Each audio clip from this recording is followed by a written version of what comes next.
San Miguel Beermen won their 20th title in the franchise's history. After the game, we caught up with the best player of the conference, Junmar Fajardo, and the MVP of the finals, Arwin Santos.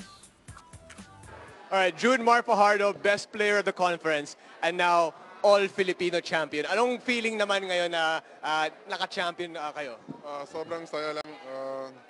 Di ko alam kung anong nafe-feel ko. So, halo-halo. So, una-una, napapasalamat kami kay God sa blessings na bigay niya sa amin. Sa championship na to. Napapasalamat din kami sa Alaska, sa magandang series na binigay nila sa amin. Marami kaming natutunan doon. Sana may natutunan din yung Alaska sa amin. At ganoon din kami sa kanila. Papasalamat din kami kay God na even though sobrang physical yung game, walang na-disgrasya, walang na-injury. So, ayun, sobrang saya lang. Ganito pala yung lasa ng championship, lasang beer. Lasang beer. Okay yun, ha? Okay yun. Now, Junmar, 23-point lead halftime. Lumamang sila sa fourth quarter. Anong pumasok sa isip ninyo yung lumamang sila sa fourth quarter? Sabi ba, ito na naman, baka mawala na naman yung game. Yun din iniisip namin, ito na naman, nakalamang kami ng malaki. Tapos, humabol naman sila. So, ilang games, halos every game, ganun yung sitwasyon lumamang kami ng malaki, tapos nakahabol sila, tapos nakuha nila yung panalo. So, buti ngayon, hindi na nangyari yun. So, kami yung nakakuha.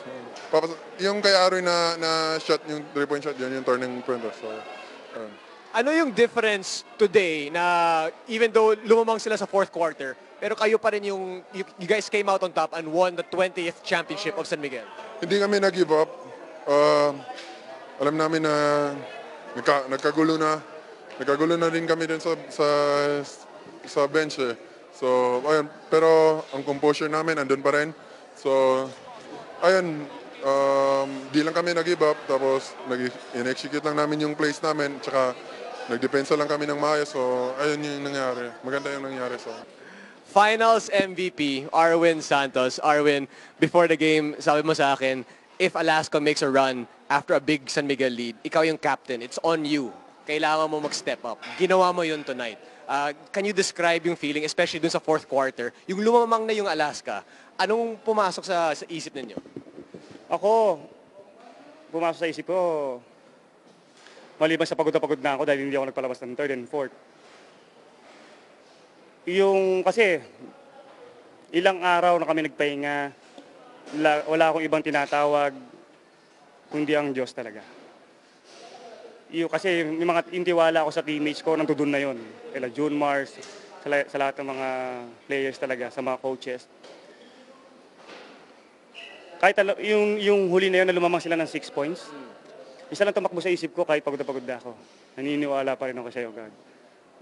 Kung sa kanila, pero kung sa amin. Pero, magiging sa kanila to pag hindi ko ginawa yung part. In the closing seconds of the game, yung 3-point shot mo, when you released the shot, what were you thinking? What is it, yung mindset mo? Anong nasa isip mo yung at that very moment? Siguro, sabi ko nga, para bumalik ako sa basics. Kasi nung time na yan, yung start kong conference, dahil tandem kami ni Junmar. Dahil si Junmar naglalaro sa ilalim. Talagang pinagpa-practice ako mabuti yung 3 points na yan. In fact, bago ako tumira ng tres na yun na crucial, may isa akong tres na nauna na hindi tumama ng ring. Sabi ko sa sarili ko, pagod na ako. Kasi hindi na ako, parang yung bato ko naapektuhan na. Pero na time na naman na libre ako, bigla na lang ako tumira. Tapos, yun talaga parang naramdaman ko. Tapos pumasok, nabuhayan ako. Yung pagod ko parang na-refill na naman. Ito na naman. Kasi nabigyan na naman kami ng chance. Kamay ng Diyos yan para sa akin. Kasi yung release ko iba. Sa release ko nung mga first quarter. What does it mean for you na you got the All-Filipino Championship, you are the finals MVP, and of course, you're gaining fans again, for not just for San Miguel, but for Arwin Santos? Siyempre, ang All-Filipino, napakahalaga, lalo na kung nandito ka sa Pilipinas. Kasi lahat ng mga Pilipino, lahat ng mga kabataan na Pilipino, na mahilig sa basketball at nanonood at sumusubaybay sa PBA, isa to sa nagiging parang inspirasyon nila.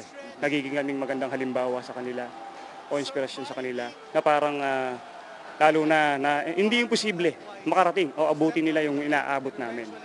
Basta lagi lang silang magpupursige, may disiplina sila, magdadasal sila. Iba ang all Filipino dahil ito ang tagisan ng Pilipino eh. Minsan kasi pag kami i-import, sasabihin lang kasi magaling yung i-import eh. Ngayon, malaking bagay yung Pilipino. Kami ang pinaka-the best sa Pilipino. Yung mensahe mo, so all the San Miguel Beer fans out there, and of course the Arwin Santos fans. Mensahe ko siyempre, unang-una, nagpapasalamat po ako sa inyong lahat.